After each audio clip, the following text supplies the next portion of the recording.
माताओं, भारत माता सपूत पार्टी के राष्ट्रीय अध्यक्ष होने के कारण हमें ये बताना पड़ रहा है कि भारत माता सपूत पार्टी को छोड़कर देश में जितनी भी पार्टी है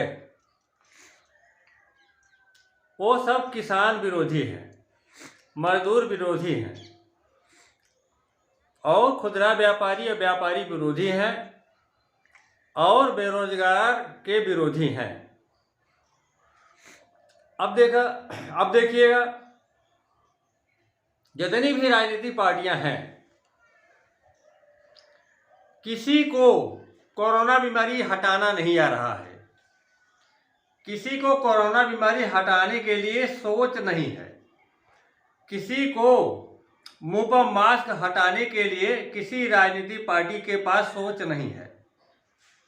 किसी राजनीतिक पार्टी को बोर्ड का परीक्षा, हाई स्कूल और इंटर का बोर्ड का परीक्षा बच्चों को दिलाने के लिए किसी राजनीतिक पार्टी के पास सोच, बल, बुद्धि, विद्या नहीं है। और जब तक मुंह पर मास्क लगा रहेगा तब तक देश का सत्यानाश होता रहेगा। तो मुंह पर मास्क हटाया कैसे जाएगा? आज हम भारत माता सपूत पार्टी के राष्ट्रीय अध्यक्ष होने के कारण आज हम बताने जा रहे हैं कि मुंह से मास्क कैसे हटेगा, बोर्ड का परीक्षा कैसे होगा और कोरोना बीमारी का अंत कैसे होगा और बेरोजगारी कैसे दूर होगा और किसान मजदूर के घर में कैसे नौकरी मिलेगा, कैसे जो है कि प्रदूषण बंद होगा, कैसे जो है कि धुआं बंद होगा और कैसे जो है सबकी जिंदगी बचेगी। अब आज बताते हैं कैसे बचेगी। तो किसान बचा सकता है, देश का किसान, उत्तर प्रदेश का किसान कोरोना बीमारी हटा सकता है, मजदूर हटा सकता है, खुदरा व्यापारी हटा सकता है, व्यापारी हटा सकता है और युवा नौजवान, पढ़ा लिखा अनपढ़ युवा नौजवान हटा सकता है। और मुख्य धारा में मुख्य भूमिका महिलाओं की होगी। जब तक महिला चाहेंगी तो कोरोना बीमारी कल खत्म हो जाएगी। महिलाएं चाहेंगी तो उनके बच्चों का बोर्ड का परीक्षा कल से शुरू हो जाएगा। महिलाएं चाहेंगी तो गांव में हरा भरा तो है लेकिन कमाई का संसाधन नहीं है, कमाई का जरिया नहीं है। महिलाएं चाहेंगी तो कल से कमाई जो है कि उत्तर प्रदेश में 9000 गांव है, 9000 गांव में लोहे की सरकारी फैक्ट्री लगाने के लिए भारत माता सपूत पार्टी सबसे वोट मांगती है। किसान, मजदूर, खुदरा व्यापारी सबसे मांगती है। जिस दिन भारत माता सपूत पार्टी को आप लोग वोट दे देंगे, जिस दिन उत्तर प्रदेश वोट दे देगा, तो क्या करेगा भारत माता सपूत पार्टी? किसान के पास जाएगा, किसान के पास जाएगा। अगर हमारी सरकार बनाएंगे तब हम किसान के पास जाएंगे, दौड़ कर किसान के पास जाएंगे, तो किसान से निवेदन करेंगे, प्रार्थना करेंगे और किसान को 3 करोड़ रुपया देंगे। तब हमें किसान जो है कि 3 बीघा जमीन देगा। किसान को तब हम क्या करेंगे, 2 नौकरी देंगे, लोहे की सरकारी फैक्ट्री लगाएंगे। 9000 उत्तर प्रदेश में लोहे की सरकारी फैक्ट्री लगाएंगे अगर इस बार हमारी सरकार बनती है तो किसान को जो है कि नौकरी देंगे, 3 करोड़ रुपया देंगे और किसान का पैर धोएंगे, गंगा जल से किसान का पैर धोएंगे। 9000 उत्तर प्रदेश में किसान का पैर धोएंगे, हम गंगा जल से धोएंगे। तब जो है कि लोहे की सरकारी फैक्ट्री 9000 लगाएंगे। चिमनी वाली फैक्ट्री सिर्फ 1 लगाएंगे जिले में, हर जिले में 1 फैक्ट्री लगाएंगे। 2 फैक्ट्री लगाएंगे तो प्रदूषण और बढ़ेगा। गांव में मिनी फैक्ट्री होगी जहां की चिमनी नहीं होगी। तो झारखंड, छत्तीसगढ़, हिमाचल प्रदेश, आंध्र प्रदेश, उड़ीसा से लोहा, तांबा, एल्युमिनियम, पीतल, प्लास्टिक, कोयला वगैरह वगैरह खनिज भंडार खुदाई करके लाएंगे। कोरोना हटाने के लिए, कोरोना बीमारी हटाने के लिए हम खनिज भंडार की खुदाई हमें करना पड़ेगा और सबको लोहे की सरकारी फैक्ट्री लगाना पड़ेगा। तो उसमें हम घर घर नौकरी देंगे, 12,000 की नौकरी देंगे, और उसमें हम सामान बनवाएंगे, लोहा तांबा एल्युमिनियम पीतल प्लास्टिक का सामान बनवाएंगे। वो सामान जो है विदेश में निर्यात करेंगे, अमेरिका, रूस, जापान, जर्मन, फ्रांस, इटली, उसको बेचेंगे, वहां से पैसा लाएंगे, वहां से सोना लाएंगे, तब हम जो है वेतन देंगे, तब बेरोजगारी दूर होगी, तब बेरोजगारी दूर होगी, तब उत्तर प्रदेश की गरीबी दूर होगी, तब कोरोना बीमारी बंद होगी, तब बोर्ड का परीक्षा शुरू होगा। और जब तक लोहे की सरकारी फैक्ट्री नहीं लगेगी तो महिलाओं को नौकरी अगर हम नहीं देंगे तो महिला जो है परिवार नियोजन क्यों कराएंगी। तो हमें फैक्ट्री लगाने का हमारा ये सबसे बड़ा सोच ये है कि हमें फैक्ट्री लगाने से सबसे बड़ा फायदा ये होगा, 2 बच्चे आ जाने के बाद महिलाओं का जो है परिवार नियोजन करा दिया जाएगा, स्वयं महिला परिवार नियोजन करा देंगी, जो खर्च आएगा वो हमें दे देंगी, उसका हम भुगतान कर देंगे, उसका पैसा हम वहन करेंगे। तब जनसंख्या कम होगी, तब कोरोना बीमारी बंद होगी, तब मुंह पर मास्क हटेगा, तब बोर्ड की परीक्षा शुरू होगा, तब जो है कि दवा का जो है कि पैसा नहीं लगेगा। नहीं तो जितना भारत कमाएगा उसका पूरा पैसा दवा में खर्च हो जाएगा। वायु प्रदूषण बहुत खतरनाक है, इससे बड़ा खतरनाक कोई बीमारी नहीं है। जिसे वायु प्रदूषण हम कहते हैं उसे सरकार जो है कि कोरोना बीमारी कहती है। हमने कहा था, पिछले साल कहा था कि वैक्सीन काम नहीं आएगा। आज WHO ने कहा है कि वैक्सीन वास्तव में कोरोना बीमारी का समाधान नहीं है। पढ़ लीजिएगा, आज कौन सी तारीख है? 16। आज 16 नवंबर सन 2021 की में अमर उजाला में हमने पढ़ा है, WHO ने बोला है कि जो है कि कोरोना बीमारी का समाधान वैक्सीन नहीं है। तो हम तो पहले कहते थे, 2017 में कहते थे, लोहे की सरकारी फैक्ट्री लगाने के लिए वोट मांगते थे, पूरे उत्तर प्रदेश की जनता से वोट मांगते थे, लेकिन हमारे बात पर विश्वास नहीं किया गया, हमारे बात को पर जो है यकीन नहीं किया गया, इसीलिए कोरोना बीमारी आ गई। तो हमें कोरोना बीमारी हटाना आता है। संसार में सबसे ज्यादा पढ़े लिखे हम हैं। तो आप सोचते होंगे कि ये क्या बात है, संसार में सतीश बहादुर बेलदार भारत माता सपूत पार्टी के राष्ट्रीय अध्यक्ष कहते हैं सबसे ज्यादा हम पढ़े लिखे हैं। तो आइए हम साबित करते हैं कि कैसे ज्यादा हम पढ़े लिखे हैं। जब हम बूथ पर वोट देते हैं तो हम जात के आधार पर, अपने जात पात के आधार पर हम कभी वोट नहीं देते हैं। हम विकास करने के लिए, लोहे की सरकारी फैक्ट्री लगाने के लिए वोट देते हैं, कोरोना बीमारी हटाने के लिए वोट देते हैं, बोर्ड का परीक्षा कराने के लिए वोट देते हैं, उत्तर प्रदेश को दुगना गरीब से और अधिक गरीब बचाने के लिए वोट देते हैं। हम उत्तर प्रदेश को दुगना अमीर बनाना चाहते हैं, लेकिन हम जातिवाद नहीं करते हैं।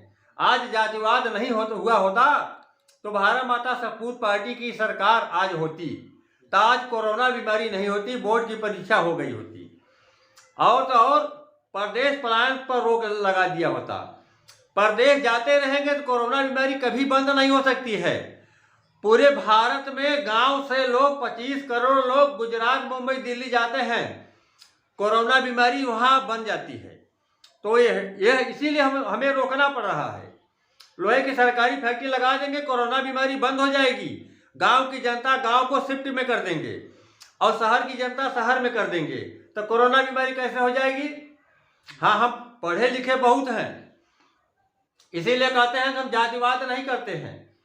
अब हम विदाउट जातिवादी किसान हैं, हम जातिवादी किसान नहीं हैं। किसान 2 प्रकार के होते हैं, एक विदाउट जातिवादी किसान होता है और एक जो है कि जातिवादी किसान होता है। तो जातिवादी किसान होने से, जातिवादी मजदूर होने से, जातिवादी जो है कि खुदरा व्यापारी या व्यापारी होने से कहाँ नुकसान होता है, आज हम इसका ओपिनियन करते हैं, आज हम पोल खोलते हैं। अगर आप जातिवाद करेंगे बूथ पर तो देश के जज साहब जानते हैं, देश के न्यायाधीश जानते हैं कि बूथ पर जातिवाद करके आए हो तो मुकदमा कभी आपका फैसला नहीं होगा। अगर आप जातिवाद किए हैं तो आपका मुकदमा कभी फैसला अदालत में हो ही नहीं सकता है, आप मुकदमा को जीत ही नहीं सकते हैं। परंतु अगर भारत माता सपूत पार्टी के राष्ट्रीय अध्यक्ष का अगर कोई मुकदमा अगर है कोर्ट में, हम मुकदमा बहुत लड़ते हैं, तो जज साहब को हम लिख कर दे देते हैं कि हम जातिवाद नहीं करते हैं, हम जातिवादी किसान नहीं हैं, हम जातिवाद के आधार पर वोट नहीं देते हैं, हम अपने देश को आगे बढ़ाने के लिए, विकसित बनाने के लिए हम वोट देते हैं, लोहे की सरकारी फैक्ट्री लगाने के लिए हम वोट देते हैं। जज साहब से बता देते हैं कि हम रोटावेटर चलाना जानते हैं, हम ट्रैक्टर चलाना जानते हैं, हम चारा मशीन काटना जानते हैं, हम गेहूं की छिटाई करना जानते हैं, हम खाद की छिटाई करना जानते हैं, हम खाद की छिटाई करना जानते हैं, हम खेत की बुआई करना जानते हैं, हम थ्रेशरिंग करना जानते हैं, हम थ्रेशर पर गेहूं का मड़ाई करते हैं। तो जज साहब को बता देते हैं कि हम देश का पेट भरते हैं, हम असली किसान हैं। तो जज साहब हमें दोबारा अदालत में नहीं बुलाते हैं, वो जानते हैं, वो हमारी जांच करवाते हैं, जांच करवाने के बाद हमें मुकदमा से बाइज्जत बरी कर देते हैं। लेकिन साथियों, भाई बहनों, आप जातिवादी किसान हैं, आप जातिवादी मजदूर हैं, आप जातिवादी खुदरा व्यापारी और व्यापारी हैं, तो आपका अदालत में फैसला गारंटी लेता हूं कभी नहीं होगा, कभी मुकदमा नहीं जीत पाओगे। इसीलिए हम कहते हैं भारत माता सपूत पार्टी के राष्ट्रीय अध्यक्ष संसार में सबसे ज्यादा पढ़े लिखे हैं। तो पढ़े लिखे का अर्थ यह होता है, पढ़ने लिखने से मतलब नहीं होता है, लेकिन पढ़ने लिखने के बाद अगर जातिवाद कर देते हो तो पढ़ाई लिखाई सब सत्यानाश हो जाता है। तो पढ़ने लिखने से क्या फायदा, जातिवाद कर दिया तो पढ़ाई लिखाई सब खत्म हो गई। और यही हुआ देश में, यही हुआ मोदी योगी के सरकार में, यही हो रहा है। तो पंडित जी इस देश को बचाइए, पंडित जी आप इस देश को लोहे की सरकारी फैक्ट्री लगाने के लिए कदम से कदम मिलाकर साथ चलिए, एकजुट करिए, अपने देश को बचाइए। और नहीं तो यह देश बचने वाला नहीं है। इस समय 401 की वायु है, प्रदूषण है। तो पंडित जी 2 साल के अंदर 801 की वायु हो जाएगा। जब 401 की वायु में यह हालत है, जनसंख्या बढ़ रही है, तो बताइए 801 की वायु हो जाएगा, प्रदूषण का माप हो जाएगा, प्रदूषण और हवा पानी में बढ़ जाएगा, तो बताइए क्या यह देश बचेगा? नहीं बच पाएगा।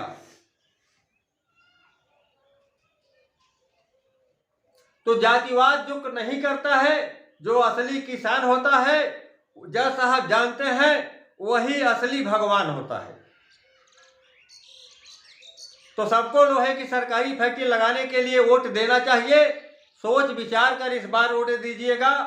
इस देश को बचाने के लिए, आजीवन मास्क, मुंह पर मास्क हटाने के लिए, कोरोना बीमारी को बंद करने के लिए, कोरोना बीमारी बंद करना भारत माता सपूत पार्टी को आता है।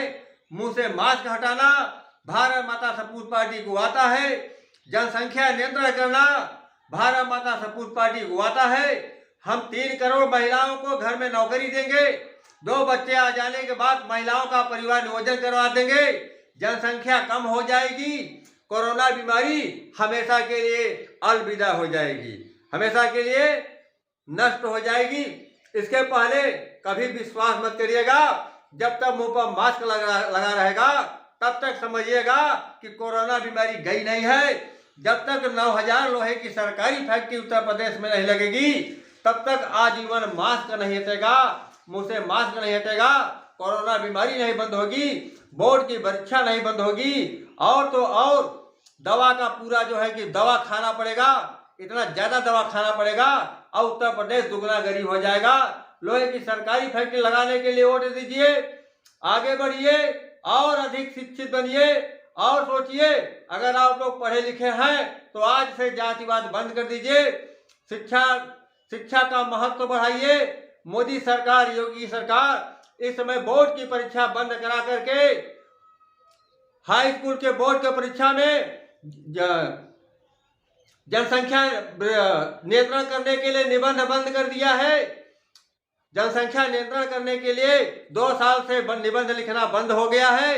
और पर्यावरण पर निबंध लिखना 2 साल से बंद हो गया है और वायु प्रदूषण पर निबंध लिखना 2 साल से बंद हो गया है।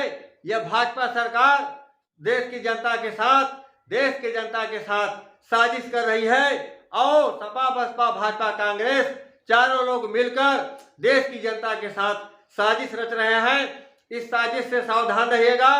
गेहूं चावल बड़ा नहीं होता है, शिक्षा बड़ा होता है। हमारी देश की सरकार ने हमारे युवाओं को अशिक्षित बना दिया, इतना घोर अन्याय किया है। भगवान उन्हें कभी माफ नहीं करेंगे। भगवान जो है कि हमारे विरोधियों के नेताओं को कभी माफ नहीं करेंगे। साथियों भाई बहनों, साथ आइए, लोहे की सरकारी फैक्ट्री लगाने के लिए जागरूक बनिए, शिक्षित बनिए और पढ़िए, और ज्यादा पढ़िए, और ज्यादा पढ़िए, और अधिक बल बुद्धि विद्या लगाइए। हमारी तरह और अधिक बल बुद्धि विद्या लगाइए। देखिएगा कोरोना बीमारी बंद हो जाएगी। जब तक हमारी तरह बल बुद्धि विद्या नहीं लगाओगे, लोहे की सरकारी फैक्ट्री नहीं लगाओगे, किसान की जमीन हमसे नहीं खरीदवाओगे, किसान का जो है हमसे गंगा जल से पैर नहीं धुआओगे, तब तक लोहे की सरकारी फैक्ट्री नहीं लगेगी। तो परदेश में जाएंगे तो वहाँ 144 धारा लगा हुआ है, वहाँ आपको मार कर भगा दिया जाएगा। तो संकट में है, गांव में कोई रोजगार नहीं है, परदेश में अगर रोजगार है तो कोरोना बीमारी के कारण परदेश जाने के लिए रोक लगाई जा रही है। तो हमारी देश की जनता, उत्तर प्रदेश की गांव की जनता घोर संकट में है। हमारी उत्तर प्रदेश की जनता सशक गई है, न तो जो है उधर की है न तो इधर की है। हमारे गांव की जनता न तो गांव में काम पा रही है, हमारे गांव की जनता न तो गुजरात मुंबई दिल्ली में काम पा रही है। तो काम लाइए, वोट दीजिए लोहे की सरकारी फैक्ट्री लगाने के लिए। साल भर के अंदर 9000 फैक्ट्री हम उत्तर प्रदेश में लगा देंगे। 3 करोड़ महिलाओं को नौकरी दे देंगे। हर विधानसभा में 70 हजार नौकरी दे देंगे। परदेश जाने की जरूरत नहीं होगी। कोरोना बीमारी बंद हो जाएगी। आजीवन मास्क हम बंद कर देंगे। आजीवन मुंह पर मास्क लगाना हमें आता है, हम बंद कर देंगे। हम मुंह पर मास्क किसी को नहीं लगाने देंगे। लोहे की सरकारी फैक्ट्री लगाकर जनसंख्या नियंत्रण करना बहुत जरूरी है। साथियों भाई बहनों माताओं, जय जवान जय किसान जय हनुमान।